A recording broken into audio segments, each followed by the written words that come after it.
right, guys, I'm going to go ahead and get going. My name is Cameron Hurt. I am the program manager from Common Cause Hawaiʻi. I'm very happy to be here with you today as we discuss AI and its role in our democracy and or potential threat that it may pose to our democracy. And I'm here today, and this is co-sponsored with the League of Women Voters. And my wonderful thought partner in this entire project has been Ruth. Ruth.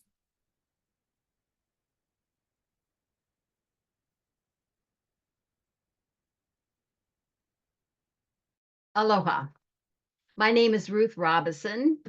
I am very pleased to be representing the League of Women Voters of Hawaii this evening in co-sponsoring this important webinar. The League of Women Voters is a nonpartisan organization of women and men that builds citizen participation in the democratic process.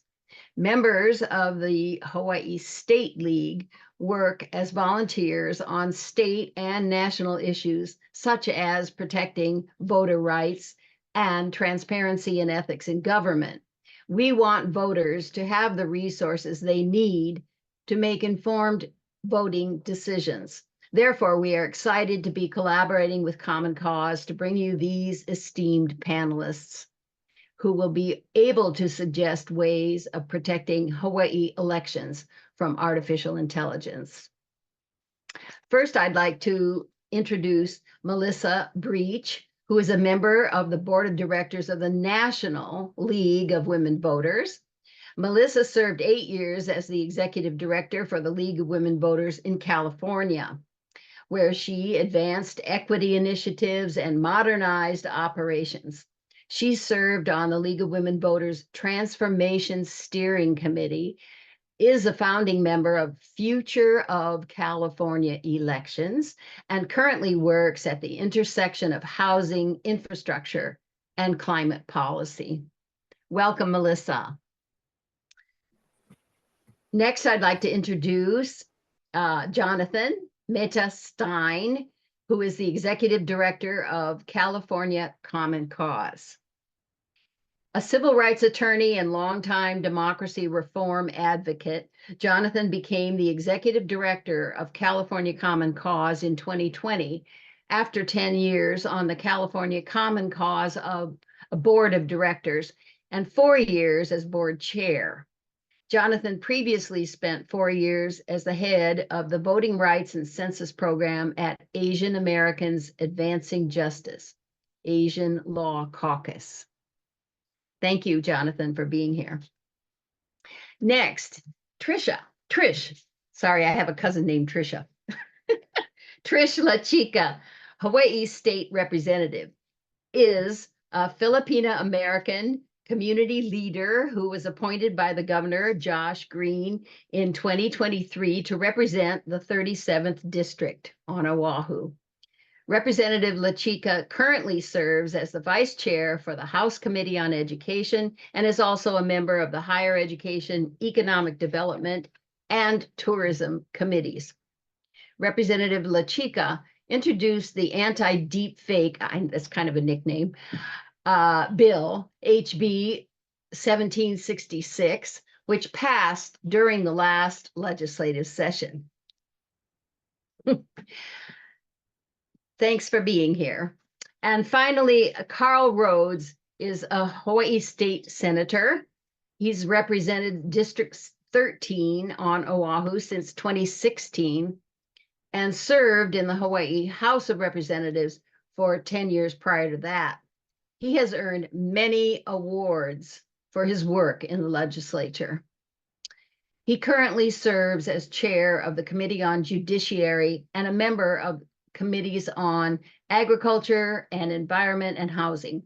Senator Rhodes introduced the anti-deepfake bill, SB 2687, which passed during the last session of the legislature. That bill contains this statement: the legislature believes that regulating the use of deepfake and generative AI technologies to influence elections is necessary to protect the democratic process in the state. Welcome and mahalo to all our panelists. And now back to Cam. Thank you so much, Ruth. And thank you to all who submitted questions previously. We should be able actually to get to all of our questions hopefully today, so to win. But I want to kick this off by opening up with a very general question. And if each panelist could give like a 45 seconds to a minute and a half response of, when we talk about AI, what are we actually talking about? And I would ask if the legislators could give more of a specific example that we may see in the legislative arena of examples of AI. But Jonathan, I guess if you could lead us off, what is AI? What are we talking about here? Sure. So it's a pleasure to be here, and thank you for the opportunity to chat with you today. So AI more generally is a broad term for tech systems that are able to replicate human intelligence, and most importantly, to take inputs and learn from them so that they are able to continuously improve themselves. And they can be used for a wide range of predictive and other functions. There's good to that and there's bad to that. So like a lot of there's really banal things that are good about it. Your Netflix algorithm that's suggesting things to watch is based on AI. There's not some Netflix employee who's seeing me watch Warrior and then recommending the John Wick movies. Like, it just is doing that on its own. There's more sophisticated uses of AI, like Google was able to solve some of the conundrums that the power grid has with wind power, the unpredictability of wind power, by using an AI system and historical turbine data to basically predict wind in a way that enables the power grid to plan for reliable wind power. So there's really innocuous and then really powerful examples of how AI can change our world. There's also really dangerous examples of it, right, Cameron? Like, if you're using AI to evaluate home lending applications or public benefits applications or making hiring decisions, you have the danger of replicating bias and discrimination in automated ways. And you're taking highly sensitive decisions out of the hands of regular people and their human judgment and giving it to machines. I think the purpose of today's conversation, though, is more focused on generative AI, and I'll just say a moment on that and then hand it over to your other panelists who obviously can speak on it as well. Generative AI is when you are using a human prompt to create a digital media of some kind, an image, a video, audio, or so forth. And so to give one example, and I'm sure we'll have many examples in today's conversation, shortly before the New Hampshire primary, a robocall of Joe Biden that was actually an audio deepfake went out to Democratic voters shortly before the election, urging them not to vote in that election. Today, you can use 2 minutes or less of anyone's voice, a recording of anyone's voice or video or audio from the internet of someone's voice, and you can create a script of them saying just about anything, some of the craziest stuff in the world. And that's true in a video format, audio formats, and so forth. And so we'll have a deeper conversation. I'll hand it over to the other panelists, but there are humongous implications for the integrity of our elections and for the health of our democracy. Melissa, I'm wondering if you could build off of that. If there's anything that you are seeing that we also need to be looking at while we're kind of grappling with this issue. Sure. I think one thing is to acknowledge that part of the challenge here is the speed at which AI is improving. I do not envy our legislators that are on this call today trying to regulate something that is radically evolving in real time. It is incredibly challenging. And I want to double down on Jonathan when he talks about how perilous that can be. I'm caught between intense fear about what is going to happen over the coming election. But in the long term, I'm also caught with the opportunity here of what AI could mean for election administration, what it could mean. Imagine AI as the thing that tells us and acknowledges and helps us identify deepfakes. It has just as much of a capacity to do that, right? But we haven't built the right systems. We haven't built the right incentives for that kind of thing. We don't know where it's going to land. The last thing that I will just say is, I think people are, we talked about the Biden example. It's a really good example, but I will say this is happening across both aisles. If anybody can remember the Trump picture with the guy who killed himself in prison, who was the child trafficker, I'm forgetting his name and apologize, and a young girl, that is not a real picture. That is a deep fake. And the problem is that we think that these are being developed some of these are people who have political agendas. Some of these are just people who are angry, who think that's funny, who are operating out of their basements. And some of this is blackmail, and it's with financial incentives. So it really kind of, when we think about this too, we have to understand all of the reasons why people would undertake this work. And the fact that it's not just about, oh, it might move somebody's vote. In the long run, I think this could lead to real significant resurgence in violence, because it's destroying people's trust in the electoral process. And we saw on January 6th what that can look like when that happens. Representative Chica, I'm going to move it over to you because I know you got somewhere to be, and I really want to hear you talk about this. You are a freshman legislator coming in, and you decided to take on AI, something that it's not even precedent really in throughout the continent to really take this on. What did you see as the existential need for this type of legislation, and what do you hope the effects of the legislation that you help champion are? Thanks again so much for allowing me to be here today.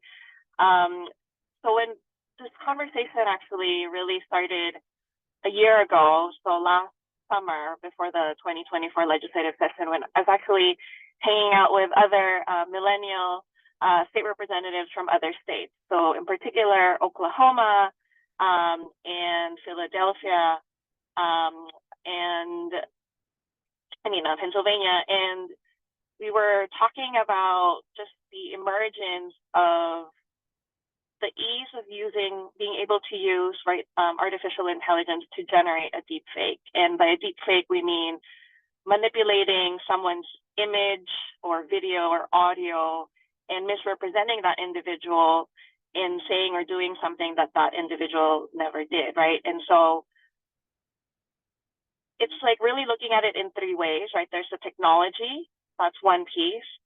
And then there are the bad actors who actually not just create them, but intentionally distribute them to create harm. Earlier this year, right, we saw shared the New Hampshire example, but we also saw deepfakes of Taylor Swift that was circulating also on the internet. So it affects artists too. They have the technology of the bad actors, and the last thing is really what the legislation, it was Senate Bill 2687 that passed this session, is really intending to address is the dissemination. Because we have social media, the speed at which these things are distributed, it's a matter of minutes before it spreads like wildfire. It just takes one channel, right, for this to be able to be spread. And if you really look at it, I mean, social media, these platforms, they already have the tools be able to address it, but they're really too big, and with millions and millions of people that use this, it's very, very difficult for them to be able to also enforce it. And so we're just seeing states across the nation that are taking action to become more proactive so that we can target the distribution and spread of deepfakes before it can permanently damage somebody's reputation.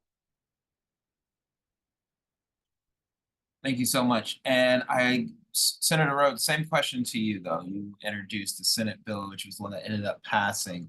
What did you see as the need, and why this bill now? And what do you hope the long-term implications of affecting this bill are? Oh, thanks for having me on. Appreciate it. I'm really nothing original from what anybody else has already said. It's when you look at what you can do with pretty much off-the-shelf technology these days, it just, you gotta put some limits. You gotta try to put some legal limits on situations where you can just make people that would said one thing and make them say something entirely different, and the normal person, maybe not even a normal person, you just can't tell the difference. And so that's what triggered my interest. I did have a bill a couple of years ago that was more oriented. It was a deepfakes bill that was more oriented at sexual exploitation, where you could do the same sort of thing and have celebrities, engaging in pornographic acts without their permission. And so, it's not just the political. This bill is aimed more at the political side, but it's not just a political problem. Thank you. Really quick, Representative La Chica, we want to ask you one more question because we do know this is probably the last one that you have time for. But for you, we wanted to know, from your standpoint as a state representative, how can local governments collaborate with federal agencies and technology experts to detect and mitigate AI-based threats to election integrity? So how can you guys work with the federal government just to kind of safeguard election integrity from AI?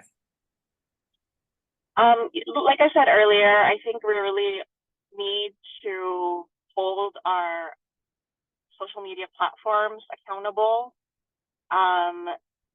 They really, I mean, when we saw the massive layoffs that were happening, not just with these platforms, but with across tech. I mean, one of the teams that the teams or the staff that they got rid of are folks who focus on privacy and trust, and really are able to take a look at how these types of material, right? Deepfake material. And I think for us, it is scary, right? It is something that it's really difficult to be able to prepare for. My hope is that this doesn't hit Hawaii, although there are some examples that some of our local candidates are already starting to see it emerge. But I think ultimately it's really, I think at the federal level, it's working with our congressional representatives, but also really looking at how we can hold the distribution of it and regulating that side of it.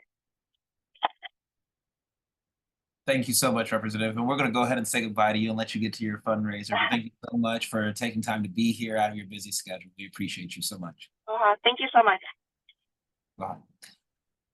To the panelists, I want to open up this question specifically, first Melissa, then Jonathan. But are there any regulations or requirements yet to identify AI political ads on a federal level at all?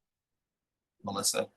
I think I'm going to kick that to Jonathan and then come back and do color commentary on it, if that's okay, because I suspect he knows this better than I do. Yeah, so we in California, the California Common Cause team just created a new initiative called the California Initiative for Technology and Democracy, which we call CITED. And the whole goal is to develop state-based policy solutions for the challenges that AI, disinformation, and social media pose to our democracy. And the reason why we're focused on state-based solutions, as we've already begun discussing here, is that we just can't count on Congress to act in defense of our democracy, sadly enough. There have been bills introduced in Congress, some that would require transparency by social media companies around their moderation policies and their success with social media moderation, content moderation.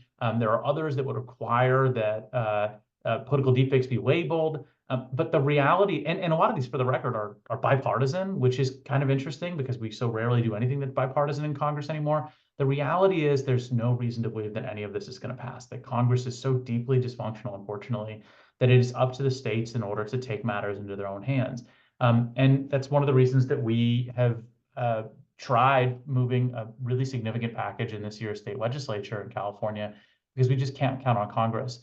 The one place where leadership is coming from, Cameron, is the EU, and the EU's the Digital Services Act, and then more recently the AI Act, are trying to bring platform accountability and tech regulation that is aggressive and comprehensive in a way that we in the United States have never seen or even attempted. And the AI Act will require digital watermarking of generative AI content that allows social media platforms and others to see, to know what content is real and what content is fake. And we have a bill in the state legislature right now that would require that in the United States, would require that in California. And our hope is that because the state is 40 million people, it drives business pressures on these companies acting nationwide. If we can force them to implement digital watermarking, which I'm happy to explain in greater detail if you'd like, for 40 million California residents, they're just going to do it for everybody across the country. That's our hope. And then the same bill in addition to requiring the digital watermarking of fake content, require social media platforms to label fake content as fake for its users. So when you're on Twitter or Facebook or on TikTok or Instagram, if you come across, a fake video of Taylor Swift or a fake video of Joe Biden, it carries some sort of tag on it that identifies it as inauthentic. So that's the goal. Melissa, back over to you. Thanks. I think the important thing to recognize is that, when we're looking at legislation at the state level, and that is where in the US the leadership is, we're looking at disclosures and bans largely. Like those are kind of the two groupings. We don't know yet how this is going to play out in the courts. And the only reason I want to raise this is because I think we need to do this legislative work. We need to do the implementation work, but we also we really need to have the conversations on the ground with voters. We need to figure out ways to help people understand what they're looking at. We need to help people build their own healthy but stable distrust of what they're seeing. And an example of this too would be not everything that is generated, not all generative content that is technically fake is designed to mislead people. Let's say someone's in prison and they want to give a speech, like they're a political dissident in Pakistan, this just happened, and they want to give a speech. They do that using AI, right? So there's a lot of complexity here we're going to wrestle with. And I have to say, I'm really excited about the league's, why am I forgetting? So horrible when this happens, I apologize. Our new Democracy and Truth project, as well as the new project that Jonathan is talking about at Common Cause. And I'm really excited to see what legislators are doing and how state leaders are leaning in. But I will say the other piece of this is that election offices, this is where the rubber is going to meet the road. It's going to be in election offices and their ability to combat disinformation. And we have some funding for that. In my opinion, it is not enough. And I have a grave concern in some states about how this is going to play out on the ground. Senator Rhoads, we heard from two experts that basically our federal Congress isn't really a lighthouse of leadership right now in this area, but we do see leadership on a global stage from the EU and some of the things that they've been doing and how they've been progressing pretty quickly as opposed to comparing it to America. I guess I would ask, for you as a legislator, are you paying attention to what the EU is doing at all, or where are you taking your lessons from on how to approach this issue? I don't know the EU legislation very well. I'm aware of its existence and aware of the fact that it's a lot more robust than anything that I've seen in the United States. So kudos to them. Although they did just have an election. I just got back from Europe a few days ago, and they were having an EU election at the time for the EU Parliament, and the right-wing groups did really well. And I don't know. I'm not sure they're going to get to the point where they're going to be sort of in this political balance where it's 50, everything's 50-50. But it does seem the real problem with the fake stuff, of course, is that there are people who are ruthless and amoral enough to use it, because if you get someone like Fox News that they're obviously willing to broadcast lies until they've been sued and lose, I forget what they lost to Dominion, $787 million or something like that. They're willing to put stuff out there that's incorrect, and they know it. And so when you give them the technical ability to really have very convincing material that's fake and they know it, that's the problem. It's the amorality. The technology itself is neutral morally. You can manipulate things, but it doesn't. It all depends on how you use it. So that's the part that worries me, and that's why the situation in Washington is troubling, because you would think that it would be to both parties' advantages to be able to call the other party out when they when they do something like that. But I know Democrats are not above using stuff like this, but it does seem to me like the Republican Party in the political sphere is the one that's really driving it. They seem to have this sense that it's okay to spew stuff out that they know is false, and that's just part of the game, and you just do it, and that's okay. Cameron, Yes. Yeah. could I just add something? I just want to add something really quickly, because I think this is a really important point. Even though, like, the purpose I think that we have to come to is that really all of this malicious disinformation, right, knowingly designed to show things, it's not really about getting people to believe something different. It's about getting people to be disgusted. It's about getting people to not trust anybody. It's about getting people to throw up their hands and say, you can't, who even knows who to vote for? Who even knows what's true? And to not participate. And so that changes the benchmark, right? Because then if we start thinking, oh, it's not that they're trying to win an argument, it's that they're trying to just fertilize the ground with this kind of poison that that kind of is sadly viral. And I think that's what is so frustrating to so many. Can I add to that? Oh, Senator, go ahead. Well, maybe we may be making the same point, but what I was just going to say that it seems to me like it's also used to reinforce people's reinforce things that people want to believe already. And how can that possibly be misinformation? That's exactly what I believe, and I think it's used in that way too.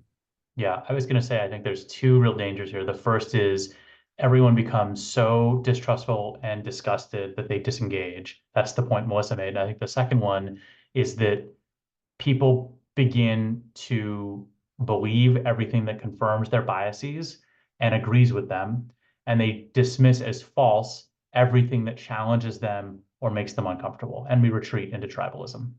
I think those are the two grand dangers here. You say that, I literally, like, hearing all three of you speak on that, I literally got chills, because as existing in this climate right now, that's exactly how it is. I'm somebody who grew up in the South, so I grew up around a large number of Republicans, and even the conversations and what was fact then is completely different from fact and what is believable now. And it's just, it's saddening, it's maddening at times. But I know we're going to get into ways that we can help combat this and do better. But Senator, I wanted to ask a question. If so far in Hawaii, if there had been any AI phone calls, and how can one tell if it is an AI phone call? But first we'll start with, have there been any reported AI phone calls yet in Hawaii? I'm not aware of any. I think Trish alluded to something having happened already here, but I don't know what it is. I'm not actually up for re-election this year, so I haven't probably paid as much attention to that sort of thing as I would in an election year. But no, I'm not aware of anything yet, but all the more reason to have the bill on the books before it happens. And then I guess I would say to the second part for the panel is, are there any ways you can distinguish are there any tells that this is an AI call? Like if it's for a political message, or I've read people use AI to scam people out of money too. Like, is there any way to tell? And no specific order, you guys just chime in. And I think the biggest way to tell is when somebody says something that you have never heard them say before, and it doesn't sound like something they would say, right? So the thing about AI that is so scary is, I used to live in Liberty City in Florida, and we used to get robocalls before every election telling us that our polling place had changed, right? It was an attempt to suppress the African-American vote. But it was a robocall from somebody who was obviously not Black. And it just didn't sound right. So, for most people, it wasn't as effective. But now you can mimic the voice of a community leader in that space. And so I think the reality is right now, it's really hard to tell. I've had trouble telling, and it's going to get harder because the AI is getting exponentially better. So, but one of the big ways is to just build systems that advise people that this isn't corroborated, and start training people to test assumptions. And I don't know what to do about Jonathan's point, because I will tell you, it's linked to what's happening with our news media, but everything is curated for us.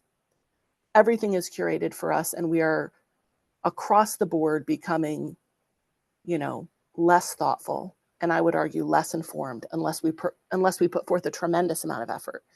And so this is a hard thing. Yeah, I'll say that there's been deepfakes of President Biden, there've been deepfakes of Donald Trump, and I'm happy to show examples of those. But the fact of the matter is that news media at that level is paying attention and is debunking these almost instantaneously. What I'm really worried about, to Melissa's point, is use of deepfakes in local and state elections where our news media is dying. And where, you know, in news deserts where there is no local community newspaper, or there is some local newspaper, but it's a shell of its former self and it's now owned by a hedge fund and it doesn't have a local city hall reporter. And if there's a deep fake of the mayor being hauled off in handcuffs for taking a bribe the week before election day, there might not be a reporter who's able to debunk that before the election. I think that's what I really worry about. So I worry about the impact at the local level. So Cameron, you asked, like, what can people do? Like, what are the tells? You know, there are some that are quickly becoming outdated. So like AI was really bad at, like, AI image is really bad at rendering people's fingers, right? So you'd have, like, if you look closely at the hands and fingers, that it'd be like, there's 6 fingers on this person's hand. What is happening here? Or if you looked at people's, like, skin, they'd have perfect skin, no pores, perfect hair. Like, everyone looked a little bit like they had a sheen, like their skin was too moisturized. It was a little cartoony. They're like, old audio, video deepfakes, the person's mouth, the lips might not perfectly match the sound coming out, right? The words. But the fact of the matter is that, one, like, that requires you to really scrutinize what you're watching in a meaningful way. And if you're seeing it in like a tiny 1" by 1" square on your phone late at night as you're scrolling quickly, you're not applying that level of scrutiny. And like, there are some folks, like young people, for example, who, like, if there's data that shows, like, some people are just less good at distinguishing real news from fake news. And then additionally, like, the technology is getting better and better by the month, and a lot of that stuff is no longer going to be a tell.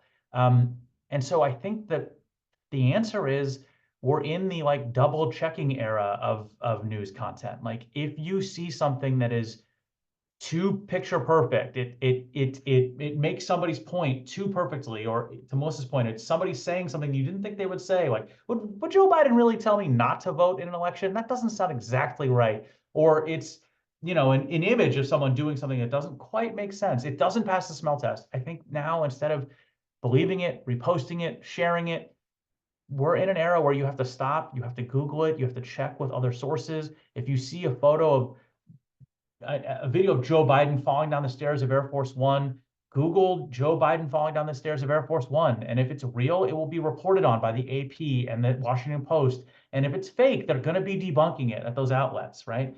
Better yet, don't get your news from social media. Choose outlets that you trust, whether it's NPR or the AP or the New York Times or whatever, and just go straight to that source for your news. Don't use TikTok or Instagram or Facebook as your filtering mechanism and your news delivery mechanism any longer. And pay for local news. And I'll stop. I would ask, this is an open-ended question. Well, I'll start with Senator Rhoads, actually. The FCC is considering regulating AI-generated political ads. The question is, where is the Federal Elections Commission, the FEC? Does oversight have to happen at the state level? Well, I don't think it has to happen at the state level. I mean, it would be better if it happened at the federal level, just so you'd have the same set of rules for everyone, or at least a baseline set of rules.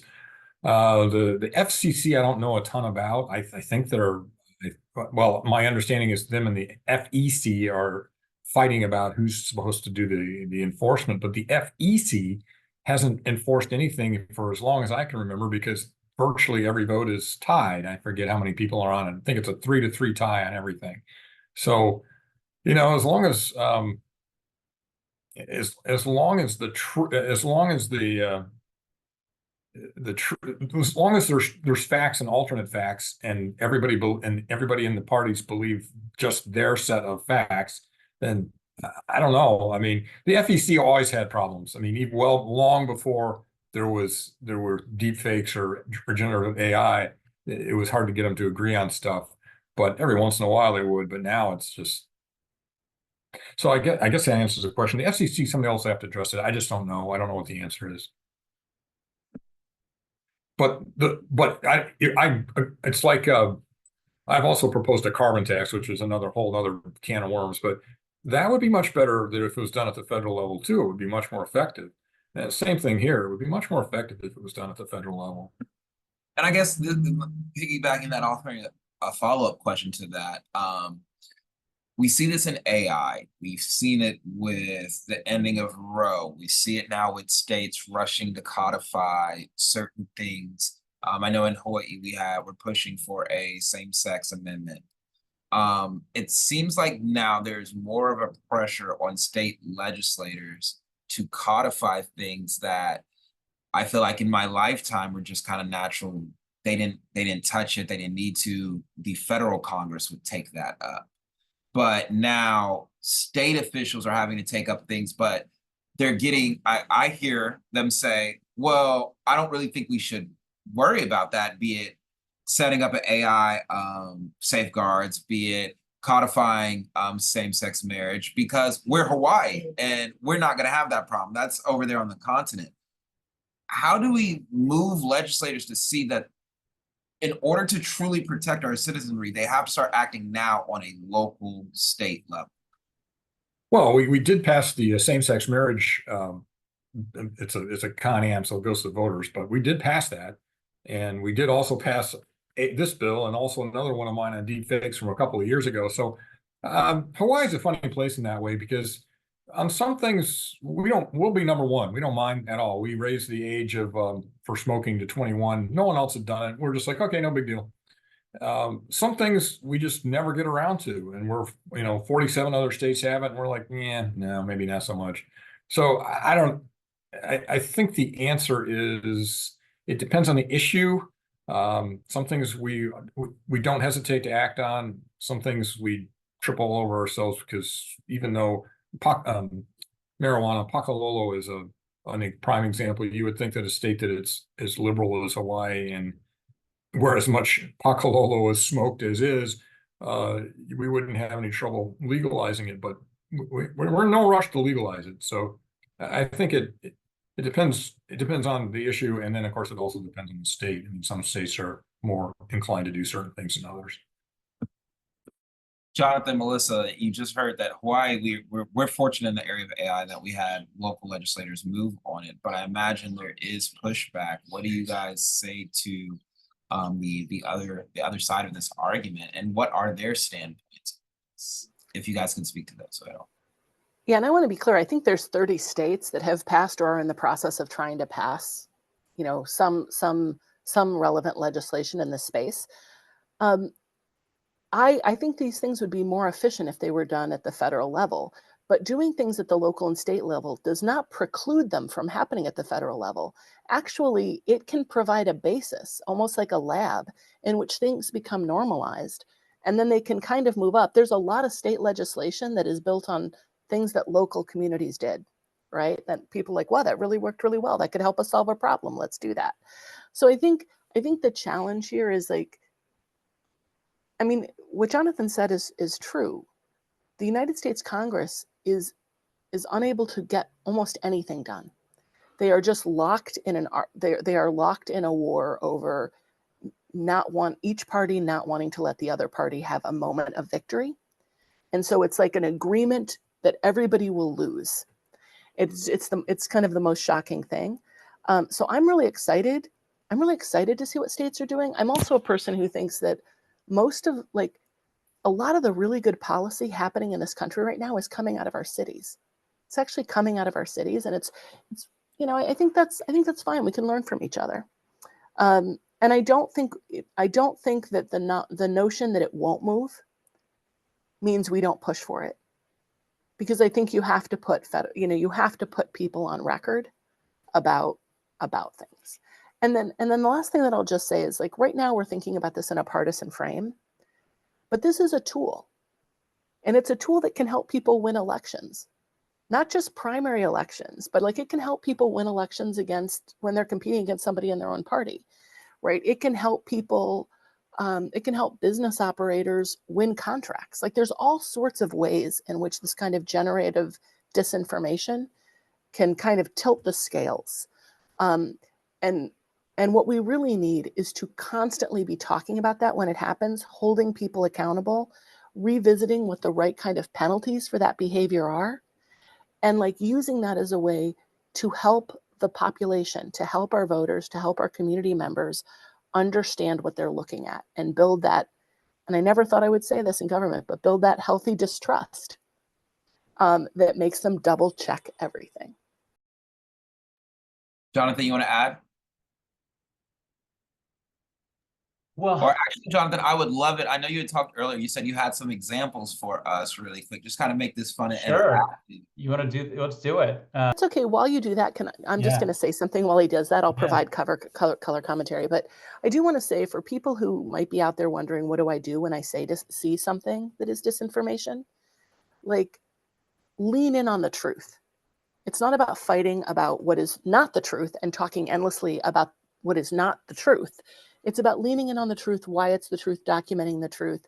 And when you call something out as being disinformation, do not restate the argument. There are just some things that we do, right? Like we want to fight because we're really angry about things. So that's just a quick piece of advice. I'm going to see if Jonathan's ready. Yeah, let's do it. So, right. Cameron, can I get screen sharing powers, please? Yes. Ariana, can you make that happen? And really quick, while he's getting screen share, Melissa, can you briefly touch on what are watermarks? Sure. So most of a watermark is like an indelible kind of semi-transparent image that basically are applied to things to indicate that they're we see them all the time in like Word. You can put a confidential watermark on it before you send it to places. So I think when we're talking about digital watermarks, and Jonathan can correct me if I'm wrong, we're talking really about saying to big platform providers that are allowing the creation of this content through the systems that they own and created, you have to say, like, you have to indelibly mark something as AI generated. Like, I think that's even separate from it being fake. Just this was generated from AI. I'm going to tell you, I just had there is someone running for election in the state legislature who is using an AI staffer. I reached out to them and was engaged in a conversation, and a text conversation, went back and forth 6 or 7 times before I realized I was not talking to a person. I would have been fine with that because I was just trying to get information, but I would have liked it to start with, "Hi, I'm June. I'm the AI staffer for so-and-so." Right. Okay. Right. So let's go. So generative AI, just if anyone needs a really basic, like fun example, generative AI can be bizarre, it can be fun, it can be cute. These are SpongeBob characters in the style of Vincent Van Gogh. Like this is the harmless version of generative AI. Okay. So here's like a good example of like celebrities, right? So this is the Pope. One of these photos is real. One of these photos is fake. I don't have a way for anyone to like express their guess of which one is real or which one is one fake. that makes him look like he's from the Bronx. Yeah, exactly. That's right. So that's exactly right. So the one on the left is fake. That actually was a viral sensation for a while. And it just, so that was from the AI software Midjourney. Okay. Now here's a more significant example. One of these images is real, which one of these is fake, right? Does anyone have a sense of which ones I guess our participants can't guess and they can't put it in the chat. So folks, just keep it in your head.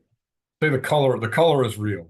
The color is real, and you're absolutely colored smoke is real. That's right, Senator. You're absolutely right. So the one on the left is a fake photo of an attack on the US Pentagon that went viral on Twitter in May of 2023, in part because RT, the Russian news service, was disseminating it. And it caused this huge dip in the US stock market for a moment when people thought it was real, right?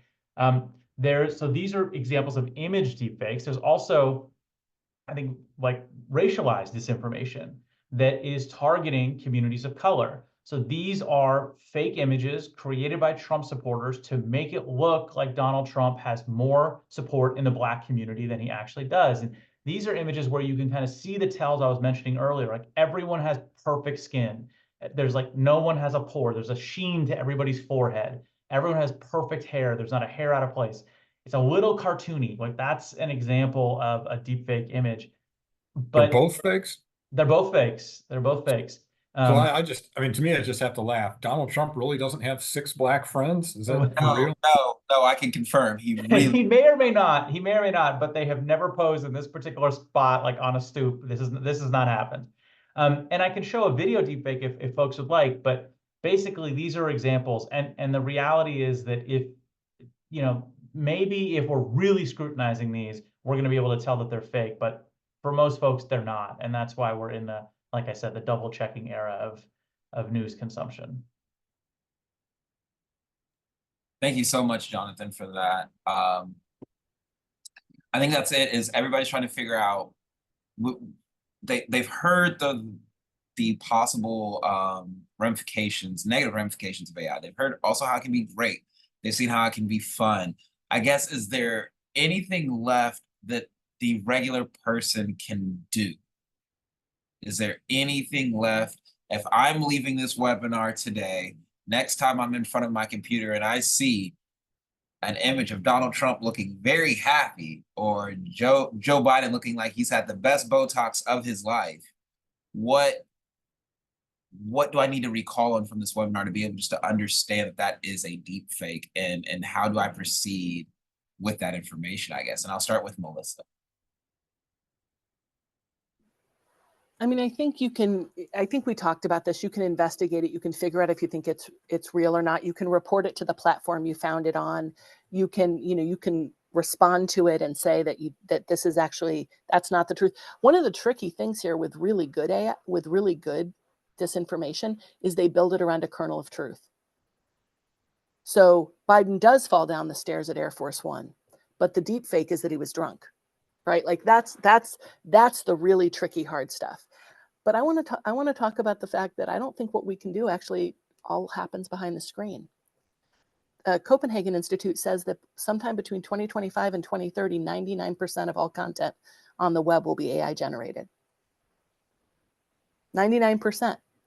So there's a conversation that needs to take place offline, in conversations with our families and in the organizations that we're part of, where we need to be basically saying to each other, even when we disagree with each other profoundly, you deserve to have good information.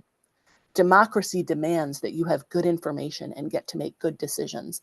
And as pissed off as I get about some of your, what I consider really bad decisions, I'm going to defend that. And part of how I'm going to defend that is by being in partnership with you to try to weed this out.